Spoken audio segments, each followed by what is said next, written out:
Hello everybody, welcome back to my channel. My name is Darylyn and today we are going to do a little project with one of my favorite plants, and that is my Anthurium Splendidum.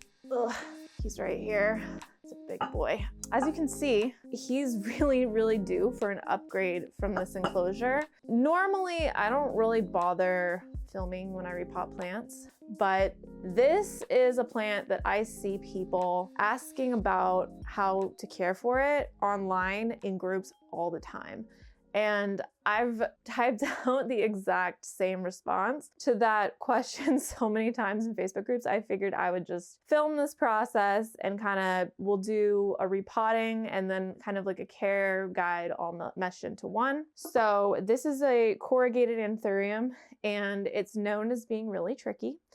And that's because for some reason, whatever reason, it doesn't like airflow and it also really needs high humidity. So a lot of people struggle with it, putting it into high humidity environments like grow tents or what have you, cabinets. And either the humidity is not high enough or the airflow is not low enough. And before I figured out this jar method, I struggled as well. And I had one in my grow tent that unfortunately is no longer with us. Ivan from Equigenera, actually a year and a half ago when I met up with him and interviewed him for the channel, this was one of the plants that I asked him about, and he said, put it in a jar. And as you can see, it worked.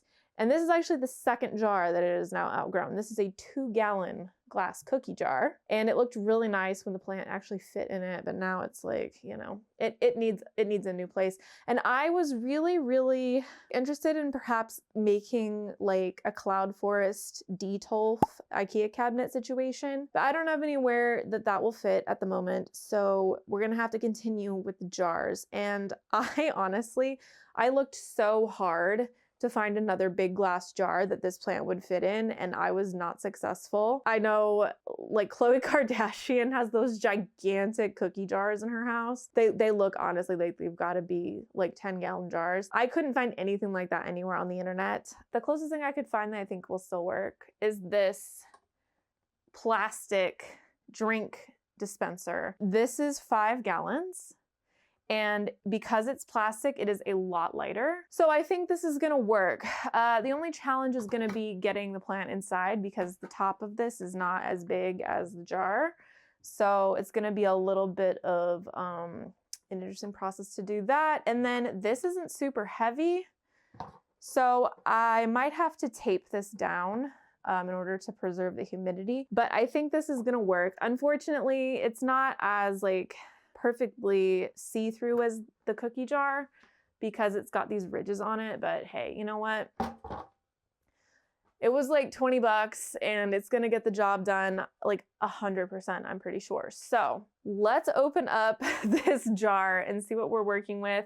Like I can already see that the plant has some damage, and it's 100% from being in a jar that's too small. It's not because the jar is like a bad environment for it. So let me like reconfigure the camera and the lights so that you can see it a little better, and then we're gonna try and get started. For the most part, the only care need for this plant that is really weirdly specific is that it needs basically 0 airflow, and the jar takes care of that. So like the rest of the care guide is pretty much treat it like a typical Anthurium as far as like, you know, substrate, feed, light. It is, you know, like lower light is great for this plant. It loves water, never wants to run out of water. I honestly like really recommend moss or leca or semi-hydro or whatever you like for this plant. I wouldn't do soil in the jar. That would be kind of tough to deal with. But for the most part, you can just do your normal care that you do for Anthurium. Just leave it in the jar and only open it when you're watering it. And you're gonna get so much growth. You're gonna be like, oh my God, it's gonna outgrow the jar so fast. So all right, let's see if we can figure out how to repot this thing. All right, so as you can see, the plant definitely needs an upgrade. I'm pretty sure this right here was where the leaf actually got the lid closed on it. So that's not great. And we lost a leaf down here. But other than that, this plant is like absolutely going wild. This is one of the original leaves that was on the plant when I got it. And I'm pretty sure there's actually a new leaf in there that just opened up. So we'll probably take a look at that when we get it out of there. All right, so I'm gonna try and help you guys see as much as possible, but I don't have the best setup for this. But this is what, wow. All right, so this is what we are looking at when I first opened this jar. So many leaves. This is like a big plant, man. And unfortunately, this leaf did get quite like bleached. That's because it was just, you know, on a shelf and there was a light. I mean, you can only do so much. I've got this jar, and I think this is gonna fit in there really well. I have some like moss and stuff that I prepared. I think this is enough to upgrade in this. So I'm just gonna dump this in. Oh boy, I'm making a mess. Y'all can't even see fucking, y'all can't even see. All right, so yeah, I think that'll be enough like additional moss. So the first thing we gotta do is get this plant out of this jar, which like I really hope I can get it out. I think I'll be able to get it. It's hard because the jar is really heavy. I wish I had a better like spot to do this, like on a table or something. All right, I hope you guys can see this.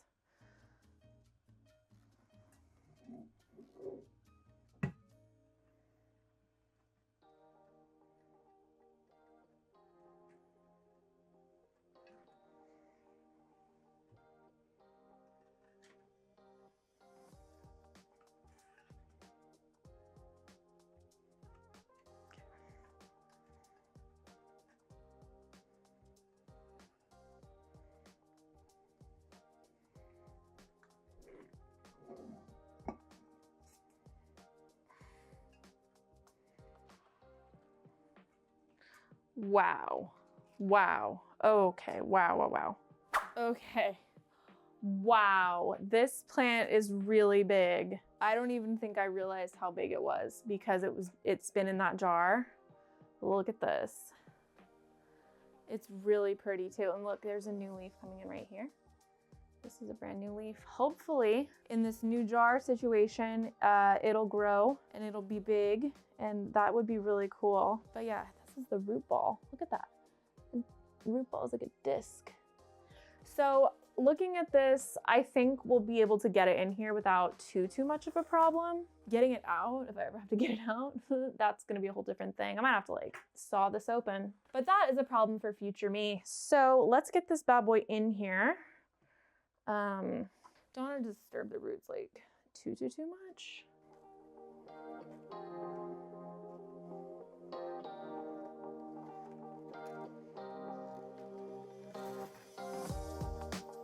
That was ridiculous.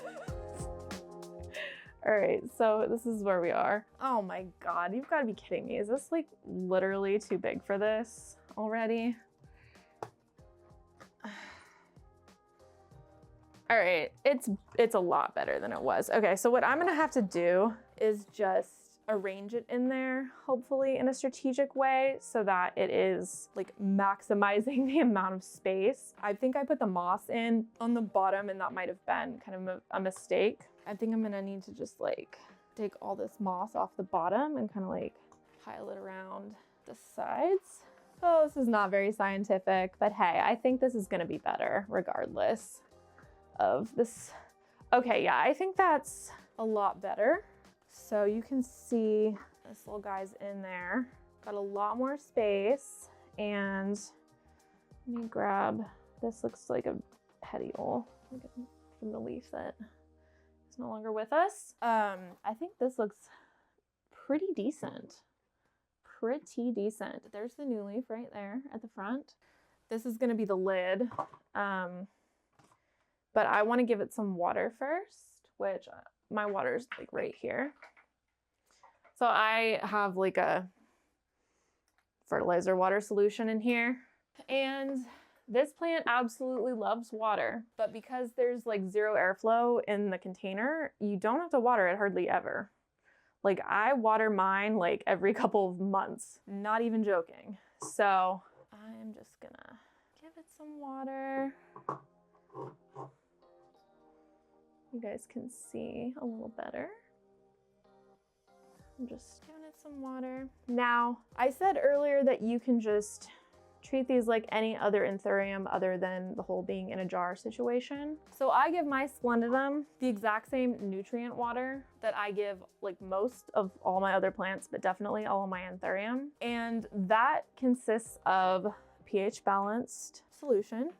So once I get all my ingredients in, I pH balance it with the General Hydroponics drop system. It's like drops you put in to change the pH of your water. And then I use Tazula MSU orchid fertilizer that is formulated for tap water. I use Liquider as instructed, and I use Super Thrive. And I lately have also added CalMag to that mixture. And if you don't know anything about CalMag, just the main thing is that if you decide to use it, you need to use it and put it in your water first and then like mix it up and like let it sit. Otherwise it can put your plants into something called nutrient lockout, which is not what you want. That's what I use. I have a video on getting plants started in Lechuza Pond that shows the water a little bit more. So you could go check that out if you want like more details on that. But that is not like the only way to do nutrients for Anthurium. You can definitely do whatever you do normally. That's totally fine. I just keep the moss moist and, you know, just keep it sealed. And for this plant, it was on a shelf that had a grow light attached to it. It's not a very good grow light. It's like one of those LED strip ones. And so for this, I would say the light, they definitely tend to prefer light that's a little bit on the lower side. So I would say like these medium light is probably ideal, because you did see, hopefully I can show you, but you kind of see on this leaf how it was like bleached a bit. That was from growing right up against that light. So I would say for these, like medium light is probably ideal. And the other kind of myth about these is that they're a cloud forest plant and they're like ultra cool growing. That isn't true. They're more like Florida conditions. They like it to be pretty warm. 75 to like, you know, 85, like normal kind of Florida, Southern California temperatures. The heat wave, this guy did okay during the heat wave. It is possible that some of the damage on some of these leaves is from the heat wave when it got up into like the mid 90s here. But, you know, he's okay. So yeah, honestly, this plant is one of my easiest plants. It is so set it and forget it. Like I don't even worry about it. Like I forget about it all the time because of the new container. It is gonna have to get moved to a different spot because it doesn't fit on the shelf anymore. So I'm gonna have to move it and I'll be able to see it more. So I'm kind of excited because I'll be able to appreciate it more. But yeah, like if you are on the fence about this, on the fence about the Splendidum, and the only thing stopping you is that you think it's this like crazy complicated, hard to take care of plant, like all you need to do is buy a jar. So this one was on Amazon. It's a 2-gallon cookie jar. I think it was like, I don't know, like 40 bucks or something. So like it's the first thing that comes up if you type in 2-gallon cookie jar on Amazon, or like 2-gallon glass cookie jar on Amazon. So, I mean, just get this, you know, and if you have a really small one and you don't need that right away, just, you know, like any jar will work. You don't have to take it out. You don't have to poke holes in it. But the main thing is that you don't want to be like opening and closing it all the time, which is why I kind of recommend the jar over like a prop box, because that way you can see it without bothering it. So yeah, I mean, if you think that you can meet the requirements of leave it in the jar, don't open it unless you're watering it every couple of weeks, every few months, whatever, and temperatures in like the 75 to 85 range in your house, it can get a little cooler than that. Okay, let's say like 60 to 75. And, you know, give it the same nutrient water as your other Anthurium. It's really important that you use filtered water with Anthurium for the most part, because there's stuff in tap water like chlorine and other additives that Anthurium don't like. But, you know, I have so many Anthurium that like I make fancy water for everything at this point anyway. So to me, it's not any additional work, but you know, think about your situation. And if you think you can handle that, then freaking go for it. Like it's a cool plant. It's really cool. And it is one of the few like corrugated Anthurium that will grow without the cool temperatures. Like I really, really like the Anthurium corrugatum, and I haven't pulled the trigger on it because I know it will be difficult for me to keep it cool enough. So I really like this one, and I'm glad that it's in a new container where hopefully it'll continue to thrive. I might like face it towards the light with like the bald side. It's hard to see because of the the water droplets. That's unfortunate, but I might actually face this side towards the light, see if I can get the new leaves to grow in that side. But yeah, definitely an underrated plant. And like, honestly, like if I had to get rid of like a ton of my plants, I'd probably keep this one because it's so low maintenance, and it just chills in its enclosure, you know, and really doesn't really need anything. And I eventually, like, I could probably add like additional little like companion plants in there. Just not for, it doesn't care, but I might like to have additional like decorations in there. But yeah, I mean, that's really all there is to it. It's a super simple kind of thing. So, I mean, I guess that's really it. That's it for today. It looks like this is probably going to be successful. Hopefully this lid is tight enough. That's like my only concern. I honestly will probably just tape it down. But other than that, yeah. Go ahead and leave me questions in the comments, if you want. And if you found this helpful, please give it a like. It really helps me out. And if you want to see more videos like this, go ahead and subscribe. I have a bunch of different like intermediate plus like plant hack, like wisdom kind of videos planned. In addition to, you know, like my fancy plant series and other stuff like that. Lots of fun stuff coming down the pipe. So please stick around if you feel so inclined. And that is gonna be it from me for today. I will see you guys next time. Bye.